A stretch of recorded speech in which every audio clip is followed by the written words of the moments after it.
आपने कभी ऐसी दृष्टि देखी है जो सिर्फ वुमेन लैंड हो? जो भी इस वुमेन लैंड के पवित्र पानी को पी लेता है फौरन प्रेग्नेंट हो जाता है। यही वजह थी कि इस दृष्टि पर सिर्फ लड़कियां ही लड़कियां थी, किसी ने भी कोई आदमी न देखा था। कहानी की शुरुआत मास्टर टैंग नाम के एक मानी को दिखाती हुई होती है, जो कि अपने शिष्य बैजी और शाह के साथ पवित्र शास्त्रों को लाने के लिए भारत जा रहा था। दरअसल ये दोनों श्रीशई डेमन है, जिसमें बैजी एक पिग डेमन है और शे एक वाटर बफल है। इसी बीच उनकी बोट पर मंकी किंग भी आ जाता है, जिसका नाम वॉकिंग है। सभी ने इस यात्रा में कई समस्याओं का सामना किया था। वो नदी पार कर रहे थे जब अचानक उस नदी में रहने वाला मॉन्स्टर उन पे हमला कर देता है। वो सब बचने की बहुत कोशिश करते हैं, मगर मॉन्स्टर उन पर अटैक कर देता है और तभी वहाँ एक पोर्टल खुल जाता है, जिससे वो सभी उस मॉन्स्टर से बच जाते हैं। पोर्टल के दूसरी तरफ पहुँचने पर चारों तेजी से नीचे गिरने लगते हैं। जिस दौरान मास्टर टैंग एक सुंदर लड़की को चट्टान पर लटका हुआ देखते हैं। अचानक से वो लड़की उस चट्टान से फिसलकर नीचे गिरने लगती है, पर उस लड़की का हिरन उसे बचा लेता है। उधर वॉकिंग अपने मास्टर टैंक को नीचे गिरने से बचाता है। दूसरी ओर बेचारे बैजी और शे बुरी तरह नीचे गिर जाते हैं। वो लड़की उनके पास आती है और उनसे पूछती है कि क्या तुम सब आदमी हो, जिस पर टैंक हाँ में जवाब देता है। फिर लड़की बगैर कुछ पूछे स्माइल करके वहाँ से चली जाती है। कुछ समय बाद ये लड़की एक बहुत बड़े राज्य में जाती है। ये वुमेन लैंड राज्य था, जिसमें सिर्फ औरतें ही रहती थी। यहाँ हमें पता चलता है कि वो लड़की इस राज्य की रानी है। इसके बाद वो लड़की अपने नौकरों के पास आकर बताती है कि आज जंगल में मेरा सामना 4 आदमियों से हुआ, पर कोई भी उसकी बातों पर विश्वास नहीं करता, जिससे हमें महसूस होता है कि इस राज्य को आदमियों से कोई सरोकार नहीं। रानी अपने नौकरों को बार बार बताने की कोशिश करती है कि उसने उन आदमियों को करीब जाकर देखा था, पर अभी भी उन्हें रानी पर विश्वास नहीं होता, बल्कि उन्हें लगता है कि रानी की तबीयत खराब हो गई है। इसके बाद हम रानी को लाइब्रेरी में देखते हैं, जहाँ वो अपनी पुश्तैनी किताब को निकाल कर पढ़ने लगती है।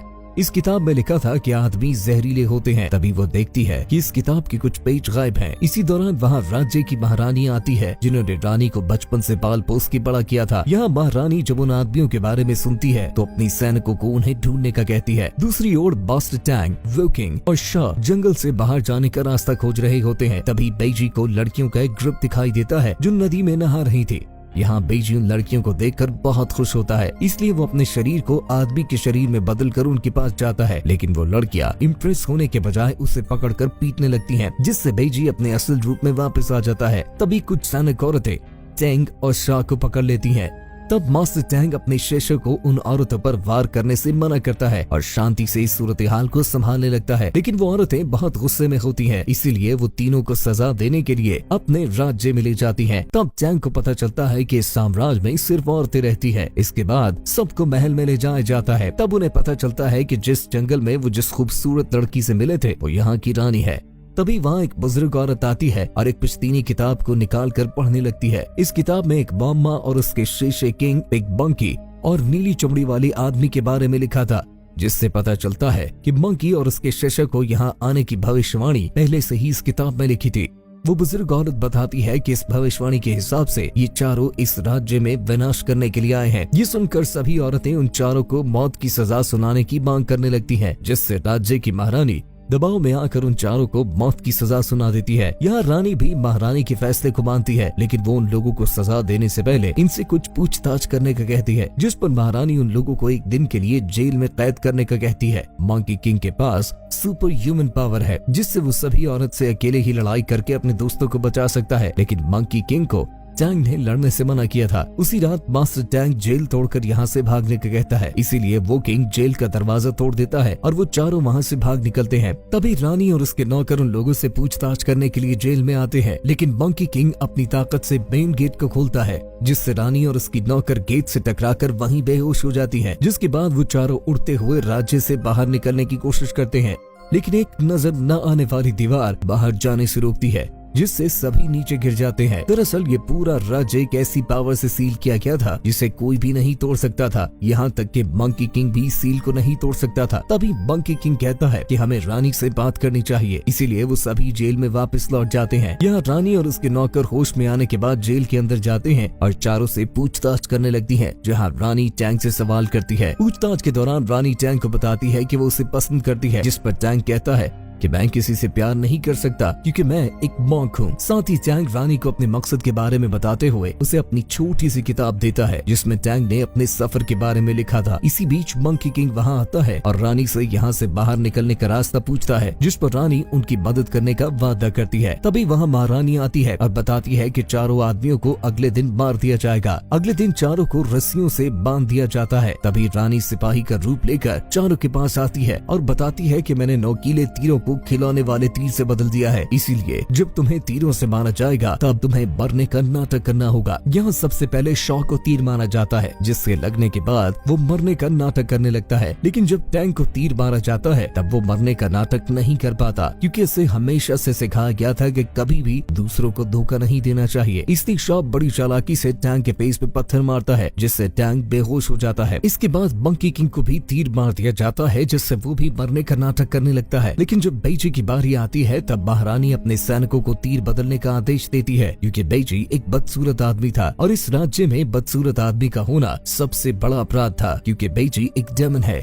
इसलिए वो इतनी आसानी से मरने वाला न था। अब महारानी चारों आदमियों के शरीर को एक नदी में फेंकने का आदेश देती है। तभी रानी अपनी नौकरों के साथ इस नदी के पास पहुंच जाती है जहां उन चारों को फेंका गया था। इसके बाद रानी सभी को एक महफूज जगह पे ले आती है। असल में ये जगह इस राज्य की पवित्र जगह थी। यहाँ रानी बताती है कि उसे भी इस राज्य से बाहर निकलने का रास्ता नहीं पता। यहाँ रानी का मानना था कि उनकी पुश्तैनी किताब से जो पेज गायब है उनमें यहाँ से बाहर निकलने का रास्ता जरूर लिखा होगा। ये सुनकर मंकी किंग कहता है कि शायद इस पुश्तैनी किताब का सफ़े इसी पवित्र जगह में कहीं पर छुपा होगा, इसीलिए वो सभी इस सफ़े को खोजने लगते हैं। तभी मंकी किंग को वो पेज मिलता है जिसे वो टैंक को दे देता है। जब वो इस सफ़े पे लिखे वर्ड्स को पढ़ते हैं तो उन्हें पता चलता है कि जो भी सच्चे प्यार के मतलब को समझेगा वो वुमेनहुड से बाहर निकल सकता है। तभी टैंक कहता है कि मैं प्यार के बारे में ज्यादा नहीं जानता, जिस पर रानी के एक नौकर उस राज्य के एक लव स्टोरी वाली अफवाह के बारे में बताती है कि इस राज्य की एक लड़की को बाहरी दुनिया में रहने वाले एक वाटर बॉय से प्यार हो गया था, लेकिन वो दोनों अलग अलग दुनिया से थे, जिस वजह से वो फिजिकल रूप से नहीं मिल सकते थे। इसीलिए वो टेलीपैथिक रूप से एक दूसरे से मिलने लगे, पर बाद में उनके साथ क्या हुआ इसके बारे में किसी को कुछ भी पता नहीं है। इसी दौरान अचानक से टैंक, शॉ और बेइजी दर्द से चीखने लगते हैं और उनका पेट फूल जाता है। तब रानी उन्हें बधाई देते हुए कहती है कि तुम लोगों ने पवित्र जगह की नदी का पानी पिया है, जिस वजह से तुम तीनों प्रेग्नेंट हो गए। इससे हमें पता चलता है कि वुमेन रैंक पर रहने वाली सभी लड़कियां इस नदी के पानी को पीकर प्रेग्नेंट होती हैं। रानी उन्हें ये भी बताती है कि तुम्हारे बच्चे को पैदा होने में सिर्फ 9 दिन ही लगेंगे। तभी रानी की एक नौकर बताती है कि मैं एक औरत को जानती हूँ जो इस समस्या का समाधान कर सकती है, क्योंकि वो औरत एक ऐसी दवाई के बारे में जानती है जिससे प्रेगनेंसी को खत्म किया जाता है। इसीलिए मंकी किंग को उस औरत को खोजने का काम सौंपा जाता है। इसके बाद जब मंकी किंग इस औरत के पास जाकर उससे दवाई मांगता है तब वो औरत उसे बताती है कि प्रेगनेंसी को खत्म करने वाली दवाई को बनाने में कम से कम 100 साल लगते हैं। ये सुनकर मंकी किंग इस औरत से बार बार रिक्वेस्ट करने लगता है, जिस पर वो औरत कहती है कि अगर तुम सच्चे दिल से मेरी आंखों से आंसू निकाल दिए तो वो आंसू प्रेगनेंसी को खत्म करने वाली दवाई का काम देंगे। ये सुनकर मंकी किंग उस औरत को अपनी कहानी सुनाता है कि बहुत समय पहले मैं एक बुरा आदमी हुआ करता था, फिर एक दिन मास्टर टैंक ने मुझे अपना शिष्य बना लिया। इसी दिन से मैंने अपने आप से वादा किया कि मैं अपने मालिक को कभी नाराज नहीं करूंगा और हमेशा उनकी रक्षा करूंगा। मंकी किंग की कहानी सुनकर वो औरत बहुत दुखी हो जाती है, इसीलिए उसकी आंख से आंसू निकलने लगते हैं। ये देखकर मंकी किंग जल्दी से उसके आंसू को सेव करता है, अपने लोगों के पास वापस लौट जाता है। यहाँ टैंक को अभी भी इस बात पर भरोसा नहीं होता कि वो एक बच्चे को जन्म देने वाला है, जिस पर रानी कहती है कि प्रेगनेंसी को करना एक हत्या के बराबर होता है। ये सब सुनकर टैंक अपने बच्चे को जन्म देने का फैसला करता है। इसी दौरान वहाँ मंकी किंग आ जाता है और सभी को दवाई देने लगता है, जिस पर टैंक, शॉ और बेइजी बताते हैं कि हम अपने अपने बच्चे को जन्म देना चाहते हैं। ये सुनकर मंकी किंग गुस्सा हो जाता है, क्योंकि अगर टैंक ने बच्चे को जन्म दिया तो वो अपने लक्ष्य से भटक जाएगा। इसीलिए मंकी किंग सभी को अपनी पावर से फ्रीज करता है और उन्हें दवाई पिला देता है, जिससे उन तीनों का पेट नॉर्मल हो जाता है। यहाँ टैंक बच्चे को खोने के बाद दुखी हो जाता है, इसीलिए वो जमीन पर अपने शास्त्रों के वर्ड्स लिखने लगता है। दरअसल टैंक बचपन से ही खुद को शांत करने के लिए जमीन पर राइटिंग करने लगता था। दूसरी ओर रानी उसके वर्ड्स को कॉपी करके जमीन पे लिखने लगती है और वो दोनों लिखते लिखते काफी दूर निकल जाते हैं। तभी उन दोनों को एक छोटी लड़की देखती है। ये वही लड़की थी जिसे महारानी ने रानी पर नजर रखने भेजा था। इसके बाद महारानी तुरंत अपने सैनिकों के साथ टैंक को गिरफ्तार करने के लिए आ जाती है। यहाँ रानी टैंक को गिरफ्तार न करने के लिए महारानी से भीख मांगने लगती है, पर टैंक रानी को समझाता है और उसे महारानी के साथ महल जाने का कहता है। इसके बाद सैनिक टैंक को कैद करने के बजाय उसे समंदर के किनारे ले जाते हैं। असल में इस समंदर का कोई भी अंत नहीं था और जो भी इस समंदर में जाता उसका वापस लौटना नामुमकिन था। कुछ ही समय बाद टैंक को एक बोट में बिठाकर समंदर में छोड़ दिया जाता है। तभी रानी अपने हिरन पर बैठ के वहाँ आ जाती